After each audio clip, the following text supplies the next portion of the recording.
Job ఇస్తా అంటున్నారు. Job లో జాయిన్ అవ్వాలో వద్దా? క్యాంపస్ లో వచ్చింది జాబ్ అనేది, జాయిన్ అవ్వాలో వద్దా? లేకపోతే ఒక ఇంటర్వ్యూ నేను అటెండ్ అయ్యాను, వాళ్ళు మంచి ప్యాకేజ్ అంటా ఉన్నారు, నేను జాయిన్ అవ్వాలో వద్దా? సో జనరల్ గా ఏంటి అంటే ఇది ఒక కన్ఫ్యూజన్. చాలా మందికి అవకాశం వచ్చినప్పుడు జాబ్ లో జాయిన్ అవ్వాలా లేదా? జనరల్ గా ఏంటి అంటే దీని గురించి మనం ఎలా ఆలోచిస్తాం? నేను కూడా చాలాసార్లు చెప్పాను, వచ్చిన అవకాశాన్ని ఖచ్చితంగా ఉపయోగించుకోండి. జాబ్ ఆపర్చునిటీని అస్సలు వదులుకోవద్దు. అది ఎలాంటి జాబ్ అయినా కానీ ఒక అవకాశం వచ్చిందంటే దాన్ని అటో ఇటో తేల్చాలి.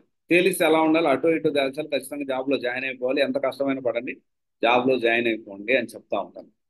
ఎంత తక్కువ ప్యాకేజ్ అయినా జాబ్ లో జాయిన్ అవ్వండి, లొకేషన్ ఏదైనా జాయిన్ అవ్వండి, తర్వాత చూసుకుందాం. ముందైతే మన స్కిల్ అనేది నేర్చుకోండి అని చెప్పి నేను చాలాసార్లు చాలా వీడియోస్ లో చెప్పున్నాను.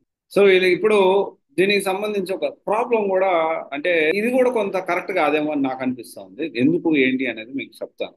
ఒక సినారియో చెప్తాను. స్టూడెంట్ క్యాంపస్ లో జాబ్ వచ్చింది, అమ్మాయి అనుకొని గబగబా అందరికి చెప్పుకొని, అరే నాకు క్యాంపస్ లో జాబ్ వచ్చింది, క్యాంపస్ లో జాబ్ వచ్చింది అని చెప్పి జాబ్ లో జాయిన్ అయ్యాడు.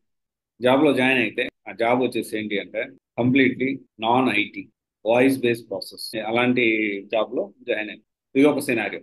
ఇంకో స్టూడెంట్ వచ్చేసి ఏంటి అంటే ఇంటర్వ్యూస్ ప్రయత్నం చేశాడు, ఒక జావా ఫుల్ స్టాక్ నేర్చుకొని లేకపోతే ఒక సేల్స్ ఫోర్స్ నేర్చుకొని, ఎగ్జాంపుల్ చెప్తున్నా, జాయిన్ అయిపోయాడు. జాయిన్ అయిపోయిన తర్వాత తెలిసింది ఏంటంటే వాళ్ళకి ఇది మామూలు ఎక్సెల్ వర్క్ ఉంది కానీ ఇతను నేర్చుకున్న టెక్నాలజీలో ఎలాంటి వర్క్ లేదు. కంపెనీ నుంచి నాకు రిలీవింగ్ ఇవ్వండి అంటే నేను కంపెనీ నుంచి రిలీవింగ్ ఇవ్వము, ఇవ్వాలి అంటే 1 year శాలరీ కట్టండి అంటాం.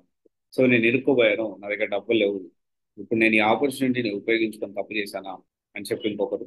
ఇంకొంతమంది ఏంటి అంటే ఇంటర్వ్యూ ద్వారా వెళ్ళారు, తీసుకున్నారు. తీసుకున్న తర్వాత కంప్లీట్లీ బెంచ్లో కూర్చున్నారు 2 years నుంచి 3 years నుంచి. I'm talking about top MNC. Top ఇంకా మనం అనుకునే కంపెనీస్ లో ఒక 5 6 కంపెనీలు ఈ కంపెనీ కూడా ఉంది. అలాంటి టాప్ ఎంఎన్సీలో ఈ విధంగా జరిగింది అనమాట. కంప్లీట్లీ బెంచ్ లో ఉన్న 2.5 years నుంచి ఇప్పటికి కూడా స్టిల్. సో ఇలాంటి సినారియోస్ జరుగుతూ ఉంటాయి. సో నేనేం చెప్పదలుచుకున్నానంటే అవకాశం వచ్చింది అని చెప్పి, జాబ్ వచ్చింది ఒకరు జాబ్ ఇప్పిస్తున్నారంటే వెంటనే జాయిన్ అవ్వడం కరెక్ట్ కాదు.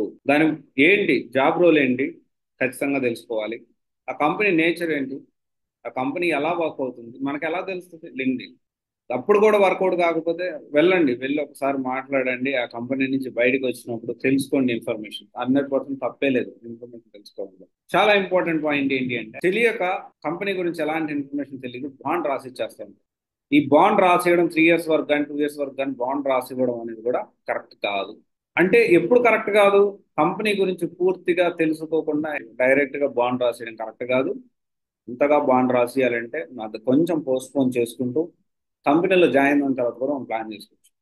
సో ఇలాంటివన్నీ డిఫరెంట్ సినారియోస్ ఉన్నాయి కాబట్టి మనం ఒక కంపెనీలో జాయిన్ అయ్యేటప్పుడు, ఒక జాబ్లో జాయిన్ అయ్యేటప్పుడు ఈ జాబ్ రోల్ ఏంటి, దీని ఫ్యూచర్ ఎలా ఉంటుంది, దీన్ని మనం నేర్చుకుంటే ఎలా ఉంటుంది, ఇవన్నీ మనం బేరీజ్ వేసుకొని ఏ టెక్నాలజీలో ఏ ప్రాజెక్ట్లో మనం వర్క్ చేస్తున్నామో క్లారిటీగా క్రిస్టల్ క్లియర్గా తెలుసుకొని అప్పుడు మనం అడుగు అనేది ముందుకేద్దాము. అవకాశం వచ్చింది కదా అని చెప్పి కొన్ని సార్లు ఆపర్చునిటీస్ ఎలా ఉంటాయి అంటే ఆపర్చునిటీ యూటిలైజ్ చేసుకోవడం లైఫ్లో ముందుకు వెళ్ళాం కదా, వెనక్కి వెళ్తాము. సో అలాంటి డెసిషన్స్ అనేది తీసుకోకుండా ఉంటే బెటర్. సార్ ఆలోచించి నిర్ణయం తీసుకోండి. Thank you.